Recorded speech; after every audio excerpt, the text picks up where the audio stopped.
Dear Patriots, before the news starts, please subscribe to our patriotic channel by clicking the subscribe button. Give us a thumbs up to this video. Don't forget to leave your opinion below in the comments section. Share the news on Facebook and Twitter so you friends see it. Thank you. Watch Don Lemon compare himself to a bullied 11-year-old after President Trump insults him. President Trump has been fearless in calling out the mainstream media. CNN is certainly not happy that we now have a president who stands up to them. In the fight back against Trump, CNN compared Don Lemon to a viral video of an 11-year-old boy who had been bullied. Another false story, this time in the failing at New York Times, that I watch 4 to 8 hours of television a day, wrong. Also, I seldom, if ever, watch CNN or MSNBC, both of which I consider fake news. I never watch Don Lemon, who I once called the dumbest man on television. Bad reporting, tweeted President Trump. Dana White tweeted out a video of an 11-year-old boy speaking out against bullying. Meet Keaton Jones, a very smart little boy who is being bullied at school. This video is heartbreaking. I want to bring Keaton to Vegas and hang out at UFC Headquarters. If anyone knows how I can reach the family, please let me know. Thank you everyone, tweeted White. Don Jr. watched the video and offered his assistance. This boy is incredibly brave and the video really got to me. At Dana White, if he takes you up on your offer to see UFC Headquarters, I would be honored to host him and his family at our place if they need somewhere to stay, tweeted Don Jr. So how did CNN respond? In a world where bullies torment kids on social media to devastating effect on a regular basis with insults and name-calling, it is sad to see our president engaging in the very same behavior himself.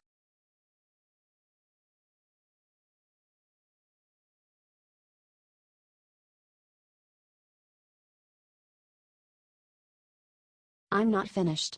Watch Sarah Sanders brutally take down Gemma Costa for defending fake news. President Trump called out the mainstream media for reporting multiple fake news stories over the weekend. CNN is getting nervous, and when CNN's Gemma Costa tried insulting her for it, she was prepared, and she crushed him. The president is calling out a very direct and false accusation lodged against him. There was nothing more than an individual trying to put their bias into their reporting, and something that frankly has gotten a little bit out of control, said Sanders. We have seen it time and time again over the last couple of weeks. A number of outlets have had to retract and change and rewrite and make editor's note to a number of different stories. Some of them with major impacts, including moving markets. This is a big problem. We feel it should be taken seriously, said Sanders. Gemma Costa tried to argue that all of this fake news was simply honest mistakes. Sanders was prepared. There's a very big difference between making honest mistakes and purposely misleading the American people. Something that happens regularly. You cannot say that it is an honest mistake when you are purposely putting out information that you know to be false, or when you're taking information that has not been validated, hasn't been offered with any credibility, and continually denied by a number of people, including people with direct knowledge of an instance, said Sanders. I am speaking about the number of reports over the last couple weeks. I am stating that there should be a certain level of responsibility in that process, said Sanders.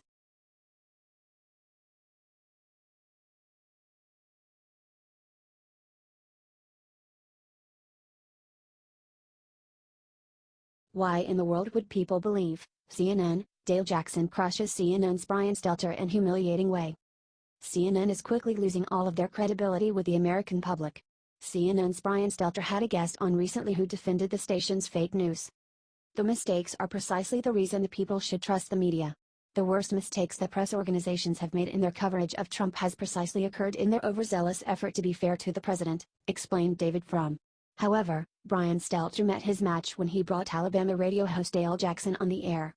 Why in the world would people believe the things that are said if it's always negative over and over and over and over again?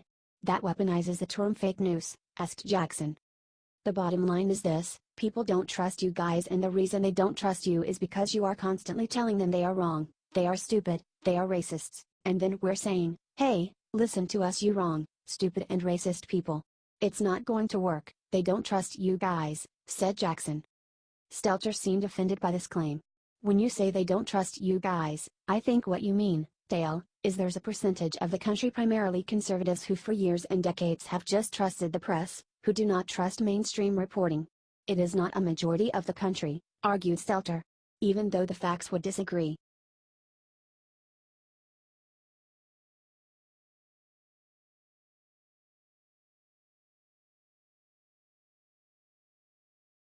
Megyn Kelly brings 3 of Trump's accusers on live television, it backfires miserably. The mainstream media is getting frustrated over Democratic celebrities and politicians being forced to resign over their treatment against women. The media is trying their hardest to paint President Trump as a sexual predator. Megyn Kelly brought on Jessica Leeds, Rachel Crooks, and Samantha Hove, who have accused Trump. These women came forward precisely after the media released their infamous Access Hollywood tape from 2005. We haven't heard much from them since Trump won the election. He was like an octopus.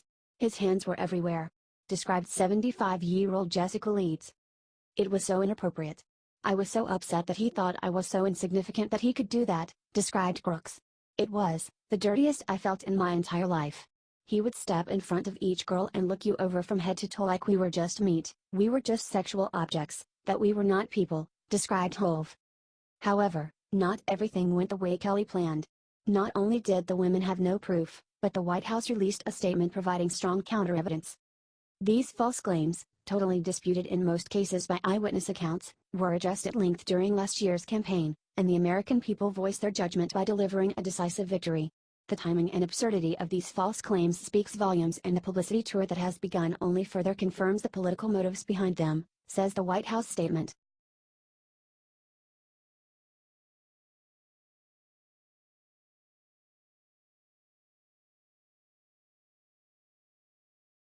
Parents of NYC suicidal terrorist launches attack against the police for mistreating their son.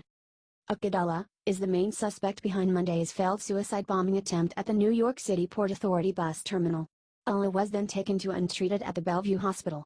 But according to Allah's family, the police were too hard on their terrorist child. We are heartbroken by the violence that was targeted at our city today, and by the allegations being made against a member of our family. But we are also outraged by the behavior of law enforcement officials, started Albert Foxconn, the legal director for CARE, writing on behalf of the Allah family.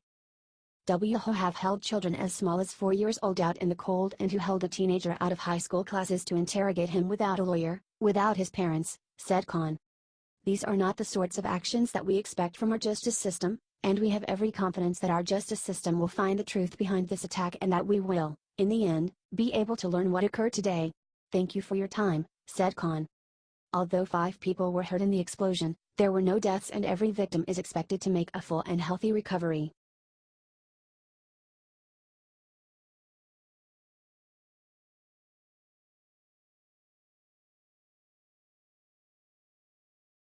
Sarah Huckabee Sanders eviscerates Obama for trying to take credit for Trump's economic boom.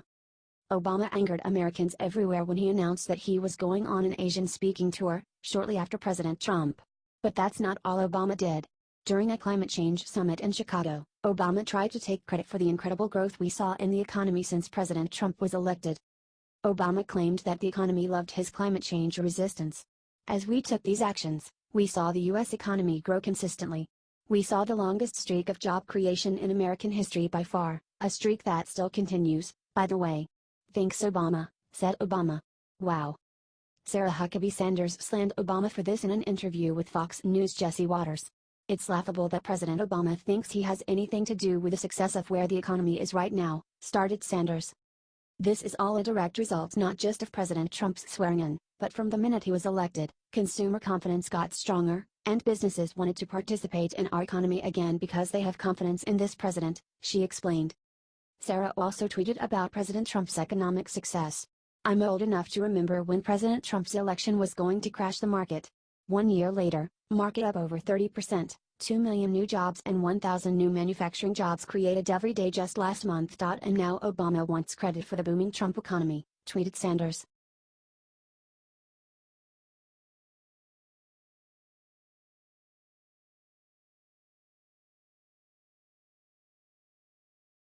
James Woods crushes Chelsea handler for calling Sanders a whore with disturbing video from handler's past. James Woods completely humiliated Chelsea handler for calling Sarah Huckabee Sanders a whore. That harlot that they're dressing up and trolloping out every day? I mean, one day she has no makeup on at all, the next she has 6-foot-long eyelashes, she's got cleavage and summer whore lipstick all over her face. Can you believe what they turned her into?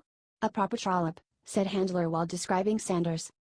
Handler did not apologize for her mean-spirited attack. She actually doubled down, sharing a video of a Sarah Huckabee Sanders makeup tutorial. The video was meant to mock her appearance.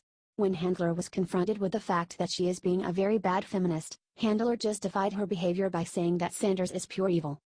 While many people are upset over her attacks on Sarah Huckabee Sanders, James Woods hit Chelsea Handler in the most brutal way possible. He showed a clip from her past. A very humiliating clip of her being urinated on. This person berates the character of Sarah Huckabee on a daily basis. Hashtag Chelsea Handler human urinal, tweeted Woods. Mike Huckabee commented on Handler's attacks on his daughter as well. She seems like a very angry and bitter person. Look, she's almost as old as me. So this is at a point in her life, she needs to start mellowing out. And she seems to be just in a rage.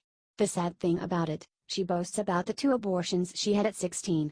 I think in many ways she's jealous of my daughter, said Huckabee.